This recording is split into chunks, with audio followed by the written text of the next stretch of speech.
We're in the studios with Karen Medeiros with Topouzis and Associates. Thank you so much for being here with us today, Karen. You're welcome. Good morning. Good morning. So today we're talking about seller representation. Now, when you're closing, normally there's always two parties, right? There's the buyer's side and there's the seller side. And the sellers should have representation too. And oftentimes, you have sellers that say, well, we'll just use the buyer's attorney. It's fine. They could just do it. But I don't suggest that because there's a lot of things that could come up, right? There's many things that can come up, and that's even way before you get to the closing table. It's from the signing of the purchase and sales agreement. A lot of parties don't understand that they're signing a legal document, and they really need to go through that. Sometimes they agree to things in there that they don't really have the right to agree to or convey. So it's important that they consult an attorney for that. And what they also don't realize is that when they do get to the closing table, they are paying the buyer's counsel a fee in order to somewhat represent them, but not as well as they believe. Exactly. And another thing I tell sellers too as well is when you get a purchase and sales agreement in, when you're using that attorney to close you, they'll review that purchase and sales agreement. I mean, you have legal advice and legal guidance all the way through for a very nominal fee. Why not have that representation? Now, there's a lot of things that happen. There could be estate issues. Right. A lot of times you'll run into a situation where there was a property owner who passed away, and you have issues that people are not aware of. There's an automatic lien that gets placed on the property that needs to be released, and it's not necessarily indicating that there's any monies due. You just have to file the appropriate forms with the Division of Taxation to release that, and they wouldn't know that without proper representation prior to the closing. There's also, there could be, like you said, some title issues. There could also be things like post-occupancy agreements that...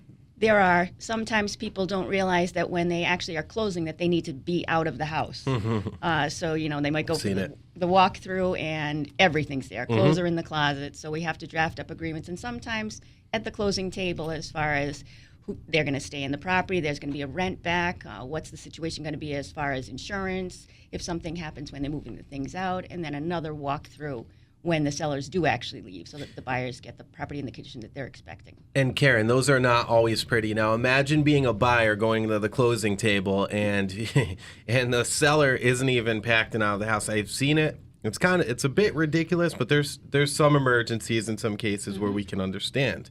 That's fine. But I mean, there's some times where sellers are just like, no, I'm not doing it. I'm not ready. And it's like, come on. I mean, that's right. So, also the situation from the buyer's perspective could be that we don't have a whole lot of cash buyers, so there's a lender involved. So there are things that they have to think about on that end as far as whether or not there's a rate lock for the buyer. So the buyer is not necessarily in a position where they can say, okay, we'll give you another week to move out.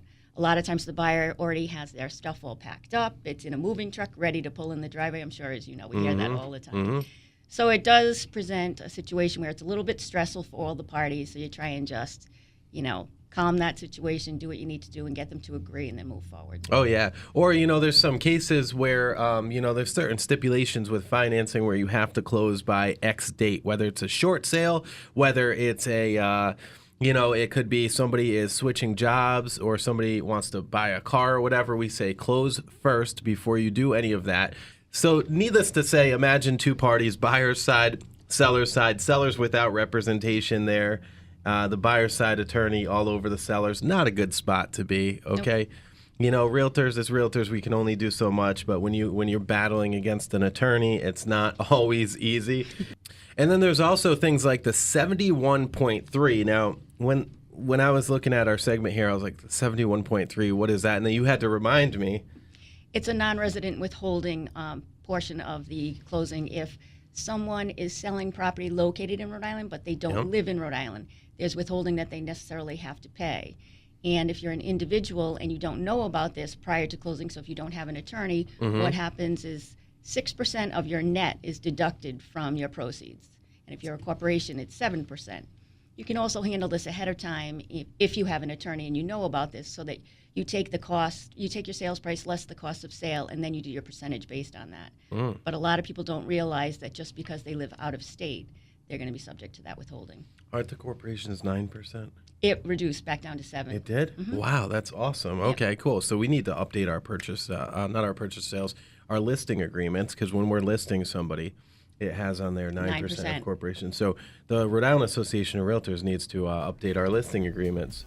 Yeah, because when I looked the other day, it was down to 7 because I remembered the 9 as well. Yeah. We don't have a whole lot of that as far as corporations are concerned Mm-hmm. because they technically will take care of that ahead of time, but we usually deal with the individuals in the 6%.